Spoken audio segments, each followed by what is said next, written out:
on Outback Truckers. Where we're going, it'll be hotter than hell. As Woody races to one of the hottest places in Australia, I'm bogged. he's trapped in a desert nightmare. We're in the middle of nowhere. Any mine-site vehicles on channel or anybody? And the water drillers, with a lucrative contract and a man down. Hell, Danielle, where the are you? A tough trip gets even tougher. He does not listen, eh? I said to stop and he keeps coming.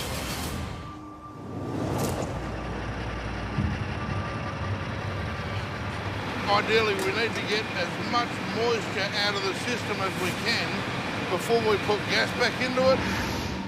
In Perth, the refrigerator unit on Woody Bryant's truck is threatening his last supply run of the year to a remote outback community. Where we're going, it's going to be like 46 to 48 degrees. We need to make sure it's all right. There's thermal expansion valve stuck open, flooding liquid refrigerant back to the compressor. So bad news. The fix will take time and money, but a replacement will cost even more. A new fridge trailer is about $160,000. Yeah, it's fairly intense. We're going to have to load shortly. With a load of perishable food and water supplies, Woody won't be going anywhere if his cooling system can't be fixed. Hopefully on the road by lunchtime. Yeah, we'll just see what happens. From Perth, Woody will drive almost 2,220 kilometres through the searing heat of the Great Sandy Desert to Punmu, with a load that's a lifeline for one of the most remote Aboriginal communities in the country. In Punmu, there are 252 members. Every year, Punmu is under threat of being cut off by the annual wet season. Food, projects, everything's got to come up from Perth. For up to 6 months of the year, rains can make access roads impassable. We just don't want to get caught with nothing out here and locked in with no food. Time is of the essence, but a number of Woody's supplies are yet to arrive in the yard. All right. Hello, how are you? Good yourself. You're late this morning. This is the first truck to turn up.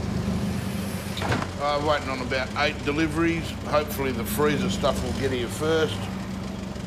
I'm just working out where the missing freight is. There's no tobacco, no buggy, and no Peters. 4 cartons of ice creams. See, it's always ice creams that hold me up. Until the ice cream gets here, I can't do anything. So how's it looking now, Ben? Might have to play with it a little bit. Yep. Just get in there and tune the valve. We'll go up the front and see what the temperature is. Yeah, but it seems to be operating. It's about -13. That's not bad. Pulling it down. It's looking good, so it should be fine. Chuck it in there, mate, please. Awesome. We were waiting for 4 boxes of ice cream. Now we can finally start loading because we've got to keep this stuff at -20 degrees. If the products thaw out and they're unusable, I'm the one that has to wear it. He loads more than 18 tonnes of food to last the community through the 6-month wet season.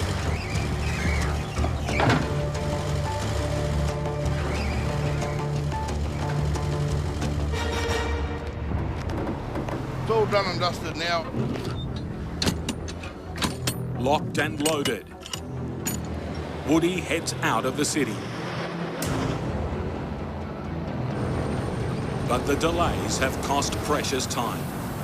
Those 4 little boxes of ice cream have held us up, and now look. He's smack bang in peak hour traffic. What are we doing? 7 kilometres an hour. This is going to be painful. 2 hours earlier, none of this traffic would be here. We'd be sitting on 80 kilometres an hour going through here.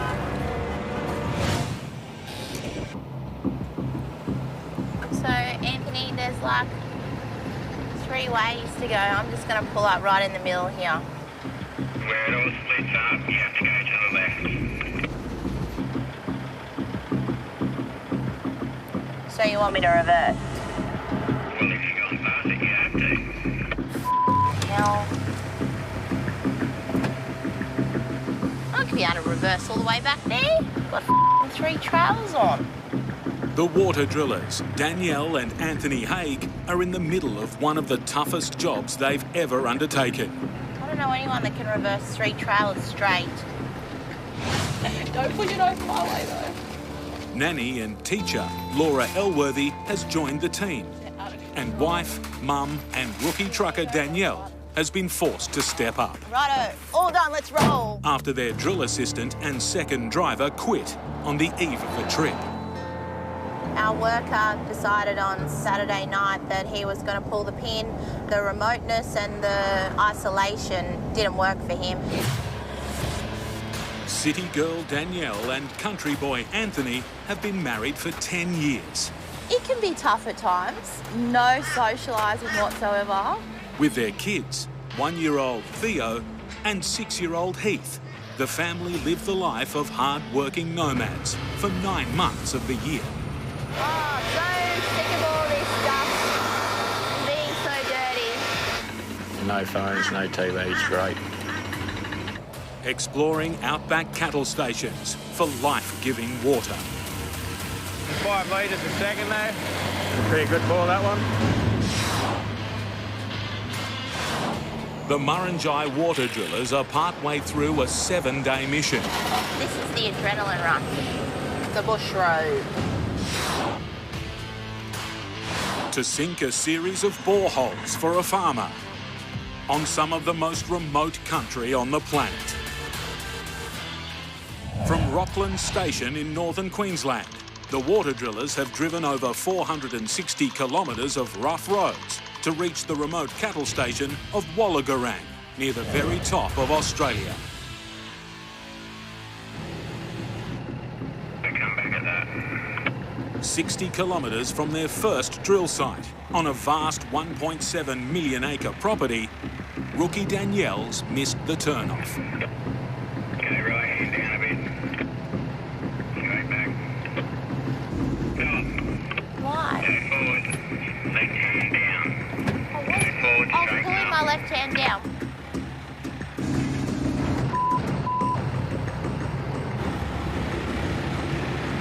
Look at me go!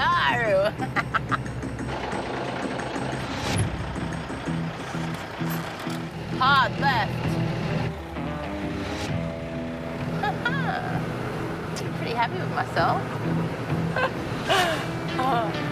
Anyone will tell you I'm not the best at reversing, let alone the re-trailers.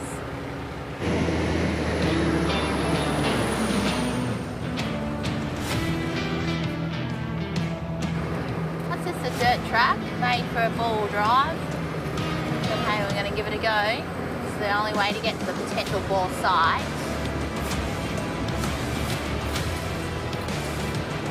It's a walking track.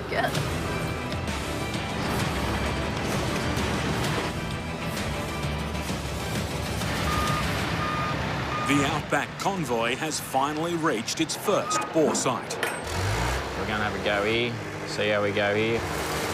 Yeah, don't know, till we drill a hole. In the camp kitchen, the rough roads have taken their toll. The cupboard up here opened and everything fell out of it.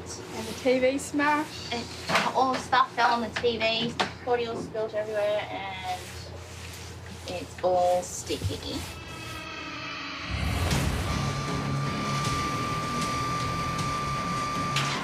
Without their second driver, who's also his assistant driller, Anthony must set up and operate the 70-ton drilling rig single-handedly. Oh, this is where he starts drilling, so however long it takes to hit water.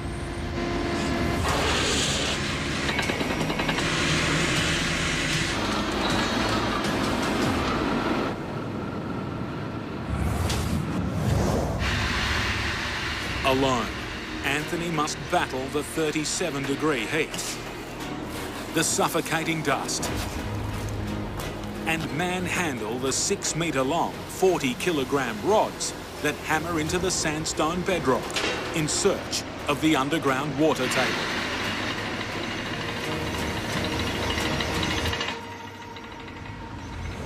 Station owner Will McMillan's family company recently bought the remote 1.7 million acre property for $53 million from its Chinese owner. Just had to put new roads in over a few ridges and rocky outcrops to get into here because the country hasn't been accessed by road before. The drill sites have been located where vegetation suggests there could be water deep underground. The cattle don't have to walk as far and you can utilise all the country that you have. For Anthony, the stakes are high. If he doesn't strike water, the station's herd of 27,000 roaming cattle will be at risk. Hopefully we get 2 out of 3, but we've only been getting 1 out of 3 sort of lately. And his reputation as a water driller will take a hit.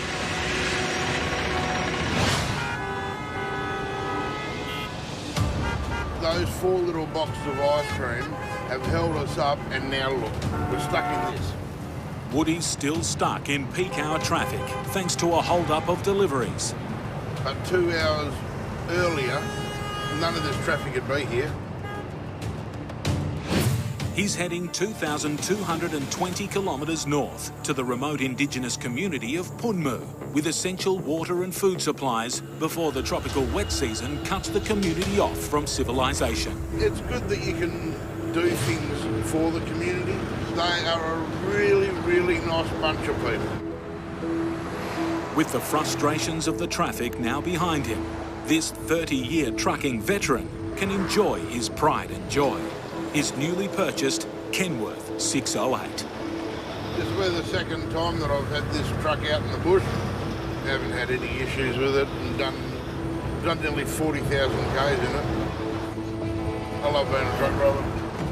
I used to go with my dad in his truck, and then the day I turned 21, I went and got my truck licence way back then. Unless you had experience, they wouldn't give you a job. So I'll go and buy my own truck, so that's what I did. Pretty well take anything anywhere. Hey, Woody! Is that you, Craig? Yeah, how you going, mate? Yeah, good, mate. Yourself?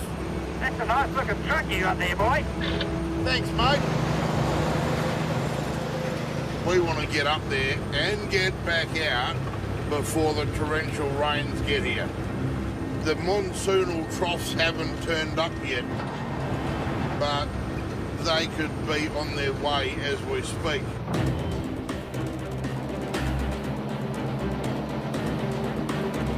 What happens? The lightning, it doesn't just come out of thin air, it comes out of the static electricity built up in these big storm clouds. The lightning will hit the ground, set fire to the bush, and then this is how your wild scrub fires start. The weather up here is incredible. You walk outside and you instantly start sweating. Where we're going, it'll be hotter. Hotter than hell. An hour ago, we were just watching the clouds building up, and they were big, fat, fluffy, white-looking clouds. Looking at them now, starting to turn a really ugly shade of grey. So we'll see how we go. If we get to Ripon Hills Road, and it's had substantial rain on it, the mine site will shut the road down. Depending on how long it takes for it to dry out, it could be closed for weeks.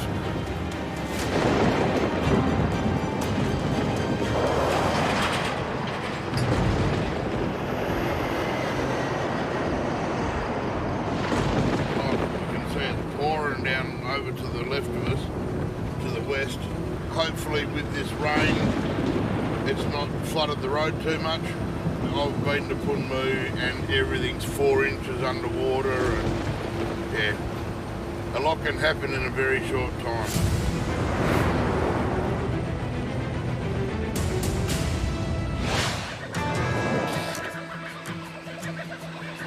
Could be hours, could be days, you never know. However long it takes to hit water.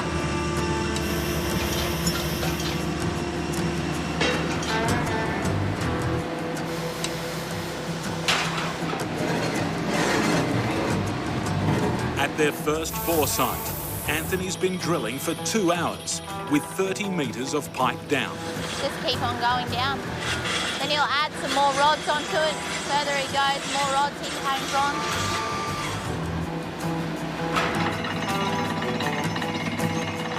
But still, no water.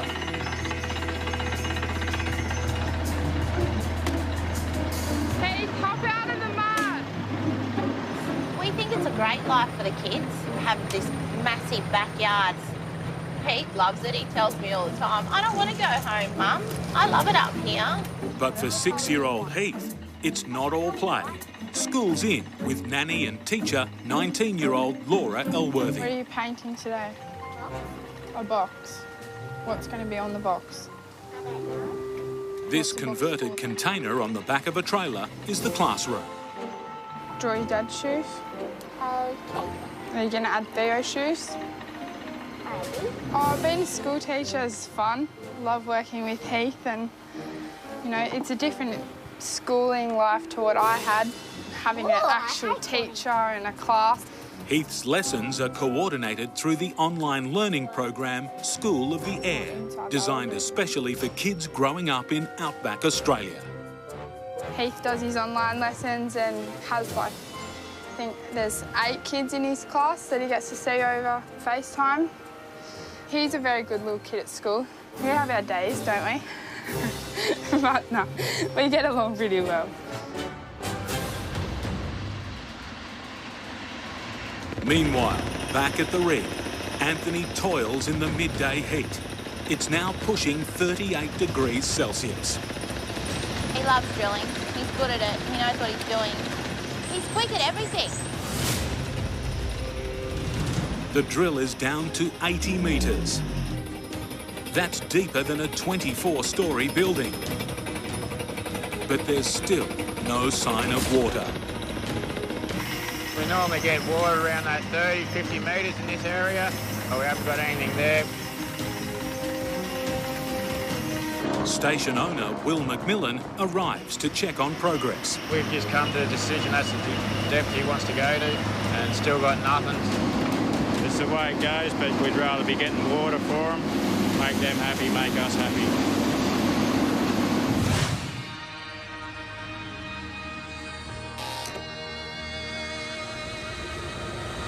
We've just crossed over the 26th parallel, so we are officially in the northwest of Western Australia. The 26th parallel, the line on Earth that defines being 26 degrees south of the equator. Still a bit stormy back behind us, but it's not looking too bad heading north. Woody is 950 kilometres into his mission to drop off vital supplies to the remote Aboriginal community of Punmu. Playing on Woody's mind is his load of $100,000 worth of perishable foodstuffs stored in the ailing freezer on the back.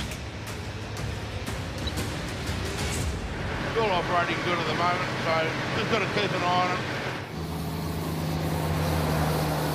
I do all my own repairs and maintenance because I'm a mechanic by trade. Punmu lies in the Great Sandy Desert, the second largest in Australia. Out here, being self-sufficient could mean the difference between life and death. It's easier to fix little bits in Perth than when you're in the middle of the desert, where it's really hot and every fly within 500 kilometres wants to come and help you. And at the end of the day, if the old girl breaks down, the only way I'm getting home from out there is in this thing here. So I've got to fix it. I'm just checking the wheel bearings. When you've done this a long time, you get a feel for whether they're running hot or not. If you put your hand on it and it burns you, there is a major issue in there. And if you keep going with it, you'll either lose a set of wheels completely or it'll catch fire. 90% of this body is fiberglass, like fibre panel type stuff. So if that caught fire, the whole lot will burn to the ground.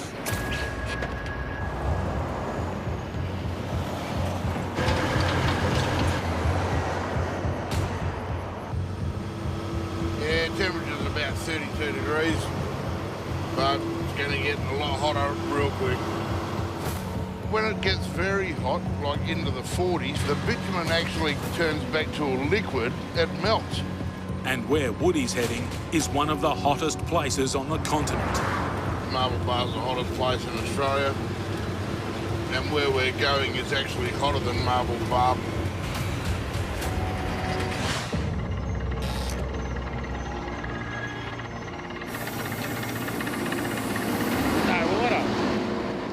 After 6 hours drilling, Anthony's first bore site is gushing out dust, not water. We've gone down to 84 metres now and still got nothing. As you could put another rod on to get water, you could put another 200 rods on before you get water. It's one of those things.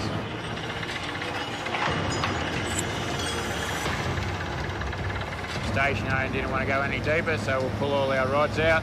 We'll give him a ring, see if he wants to move down the road a bit further. See what happens from there.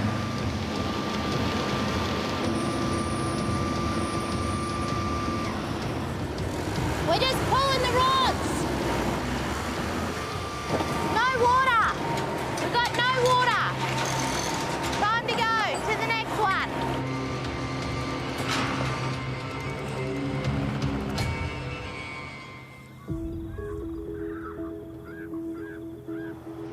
We are just packing up to head to the next hole. Hey, ready to go? Let's hope we get water today. Leading a gypsy lifestyle when the water drillers have to move. Fingers crossed. Get some water today? Yes. They have to take all of their 160 tonnes of living quarters and equipment with them. Perfect. This is the last trailer. Would you like to check? Oh, did you see these? Look like they're laying a nest in there. Yeah, I know, but they won't come for our aircon, will they? Really freaking me out now. Yuck, yuck. Am I going first? No? Communication's hard for that man. Just going down here, we've got another site about a kilometre down the road here. He wants to try and get water in this area. So we'll try this site just down here. Moving every day is really annoying, but lucky we've got a pretty good home on wheels. My God, these things just get so much freaking dust in them.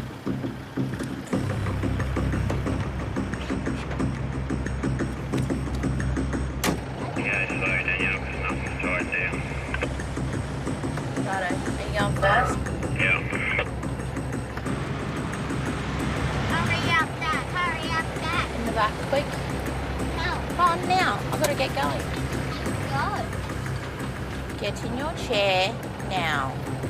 With no luck at their first hole, it's vital for the Wollongong station and the reputation of the water drillers that they strike water at the next site. They really desperately need water in this area, so we're going to try and hit it in this next spot. And everyone's got their old wives' tales of why they think there's water about, but nobody can 100% guarantee it. Don't know what we're going to do if we don't get it in this one. Fingers crossed it happens.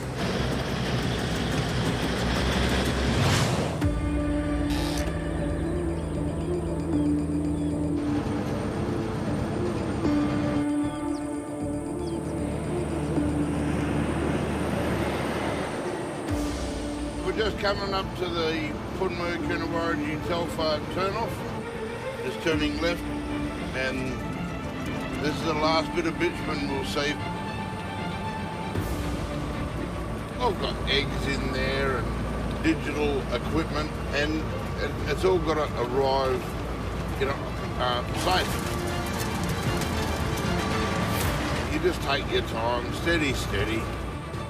On the edge of the Great Sandy Desert, Woody now faces over 400 kilometres of highly remote truck-busting dirt. when you're going out into remote places like I do, no one's going to help you. If you don't turn up this time of the year, there's no tourists out there. You might sit there for 3 or 4 days before you see someone. Gotta love the corrugation. The ruts in the road, called corrugations, force Woody down to a 6 km/h crawl. At this speed, it will take Woody 2.5 days to reach his destination. The wind is blowing the dust faster than we can drive it. I feel like a martini that's been shaken and not stirred. We've done about 5 kilometres on the dirt road and it's taken us 3/4 of an hour, and we've got maybe 400 k's to go. Up ahead, a lonely grader appears. Its job to try and smooth the track ahead. How far are you going in the grader? All the way to Punmu? Yeah, I'll get there eventually, I guess. Taking a while, the road's pretty buggered. Old mate George in the grader, he does a good job. The tracks are so remote, they're lucky if they get graded once every 6 months. We've just turned off the main road and now we're on the Punmu road. Could be a very long night.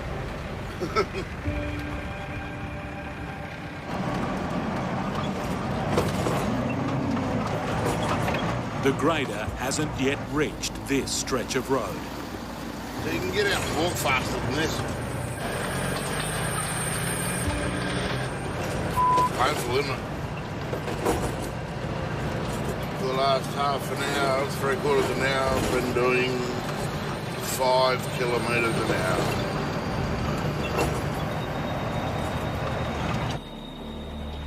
I'm just about out of guts full of these corrugations. Knocks you around a bit. Yeah, the road's starting to get big soft spots in it. You get bogged in them very easily. It's all sand here.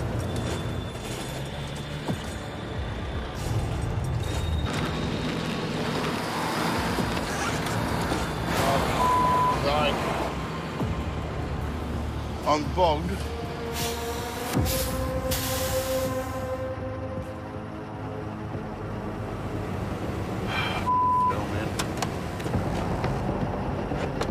What a doofus. There's no phone reception. There's nothing.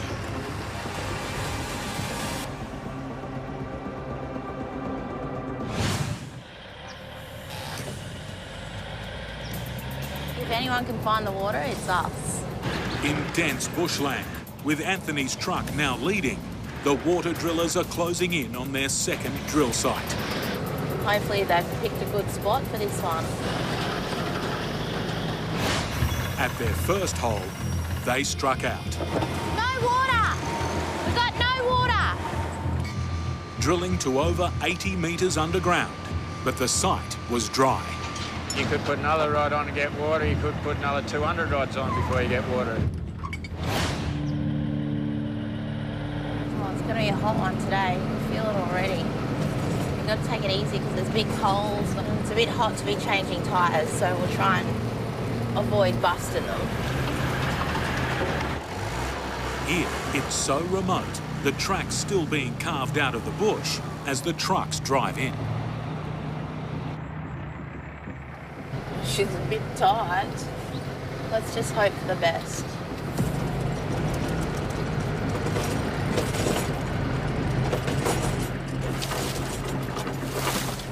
Oops. It's so tight. Oh my God! Eee. It's scraping up both the sides. Yeah, it's extremely tight. Laura, just wash the car with all these sticks, eh?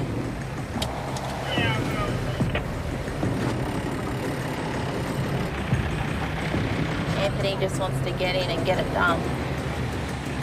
The pressure's on. Setting up the 70-ton drill rig is a two-person job. The ends of their two trucks need to be lined up at 90 degrees to each other. just centimetres apart. It has to be perfectly straight, both of them, so that when you pull the rods off, they all line up well. With their drilling assistant quitting on them, Anthony is now reliant on his wife, Danielle, to guide him.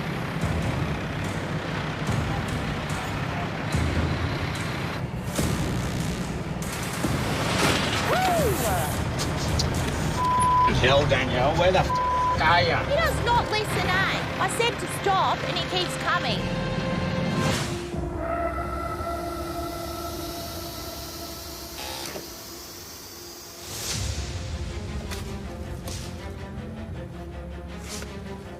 Because I'm in such soft soil, just keep digging.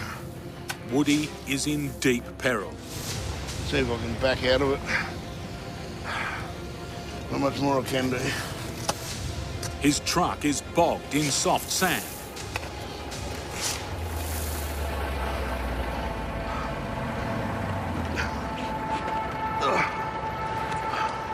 Hopefully we can get out.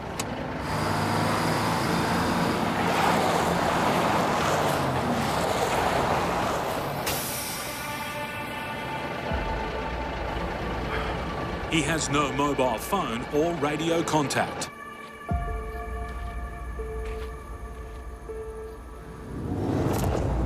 We're in the middle of nowhere. There's no phone reception, so you've got to fend for yourself. At the moment, the temperature is maybe 46 degrees. Woody's losing up to 3 litres of fluid every hour. If he doesn't rehydrate, he's in danger of suffering from heat exhaustion, and that can be fatal. I was only doing 15 kilometres an hour along here because it's still a bit corrugated, and sort of caught the soft sand on the edge, and here I am. So this old Outback trucker, he's Outback Strucker. He's only 60 kilometres short of his destination, but it may as well be 1,000 kilometres away. Nobody knows that I'm stuck. It's just getting hotter and hotter. The temperature has reached a dangerous level. I'm not going to get out there and walk 60 k's that way to the community. You'd probably last maybe 5 kilometres. Then I'd be cooked alive. You wouldn't be able to carry enough water to sustain your body. The digging is also increasing his body temperature from its normal 37 degrees Celsius. I've been here too long, and I've moved about a foot. If it climbs to 40 degrees, his body organs will begin to fail and shut down. My back is really starting to ache. The sand's getting really hot and starting to burn my knees. So I'm just going to chill out for a little bit.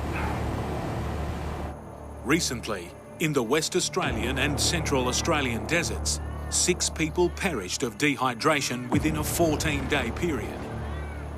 All made the fatal mistake of abandoning their vehicles and trying to walk out. The sooner I can get going, the better. Woody's now been digging for 6 hours and making desperate distress calls. Any mine site vehicles on channel or anybody? But no one can hear him.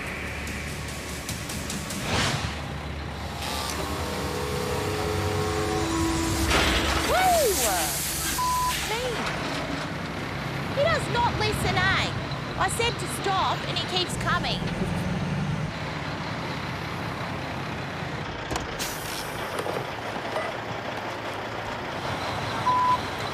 Well, where would you like me to stand? Well, you could see me before and you still ran into the trailer. With no success so far, the water drillers need this next site to pay off. We're in here now. See how we go. Most of the water around here sort of varies from about 30 metres to about 50 metres. So hopefully we can get it here. a couple of hours' time, we should know whether we've got any water or not.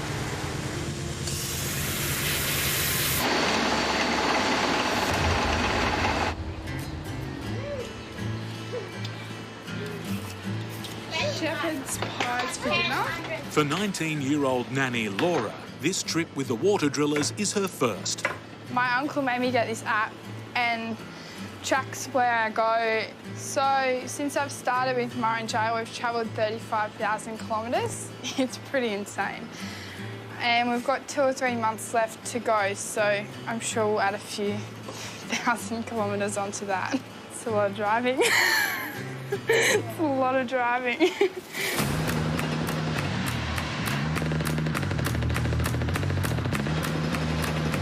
Back at the drilling rig, the water gods aren't smiling on Anthony.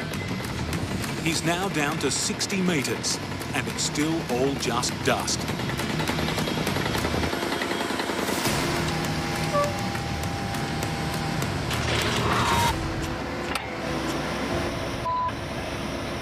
The drill's jammed.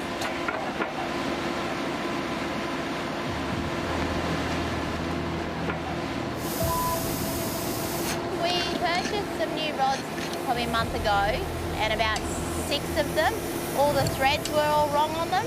Yeah, they were sent back, done again, and it's still not right. 2 of Anthony's new drilling rods have now cross-threaded where they join together and won't come apart. Trying to heat it up now and try and loosen it maybe. We haven't had to do this before, so just hoping for the best.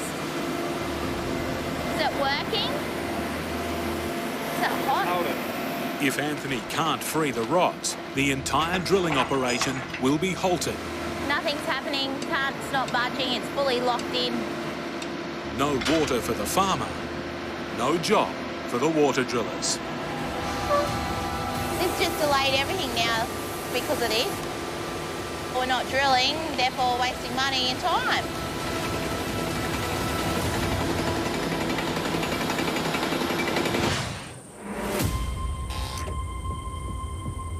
I'm bogged. I'm not going to get out there and walk 60 k's that way to the community. Then I'd be cooked alive. Woody's been stranded under the blazing desert sun for more than 6 hours. Nobody knows that I'm stuck. It's just getting hotter and hotter. As the 46-degree heat burns into him, Woody's situation is perilous. Last time I got bogged, I was there for 5 days. Any mine-site vehicles or anybody on channel?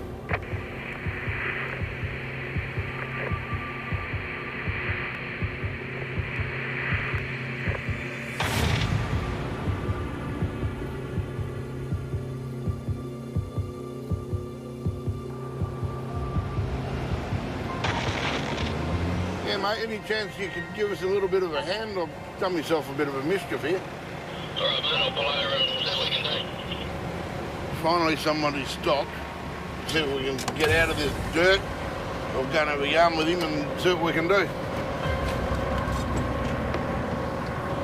Oh, about 18 tonne. Righto, old mate. Take this way for a bit.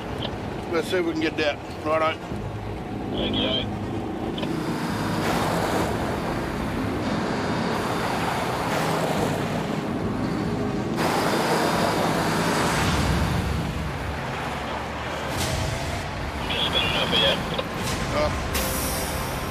He was starting to get bogged as well.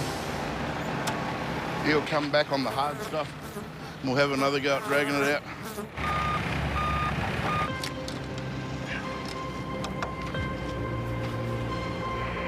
Right, me old mate. Take this way for a bit. Yeah, mate, yep. All right, you got it.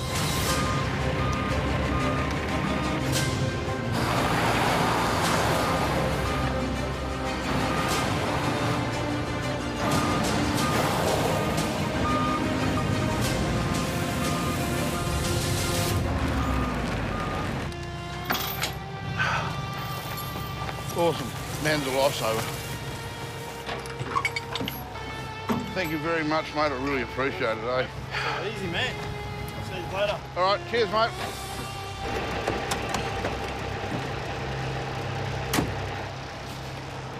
Truckies always help one another.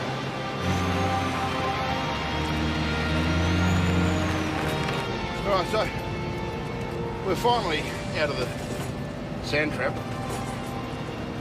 and on our way to Punmu. And if I had beers, I'd be drinking lots of them.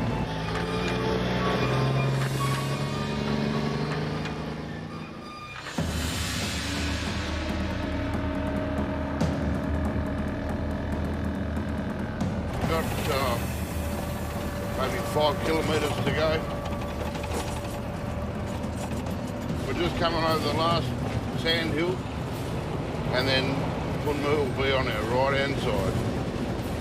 I'll be glad to get there. Store straight ahead. Office, turn left. For the community of Punmu, Woody's not only a lifeline, he's a hero. Aren't they wonderful kids, eh? Oh, they love it when I come in.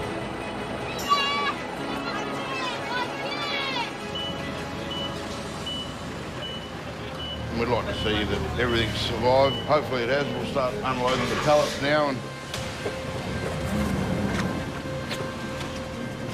we'll open the freezer now, see if everything's still frozen. The moment of truth. After 2,220 kilometres and fierce desert temperatures. Once we get it out of this freezer, into that freezer, job's over. Has Woody's 18 tonnes of frozen goods survived? The icy poles that came in off Woody's truck. There you go. The ice creams are still frozen. Ring that bell, Bradley. Ring that bell, son. Every morning, the local kids get picked up from home and ride on the barrel train to school. This morning's ride has an added bonus, an ice cream, thanks to Woody. To enjoy a ride home on the barrel train, students must remain at school all day. School attendance is rocketing. Everything got here okay. Now that I've delivered their wet season load, done. If it rains, they've got enough provisions to last them a good 6 months. I like coming out here. They're really nice children. They brighten my day.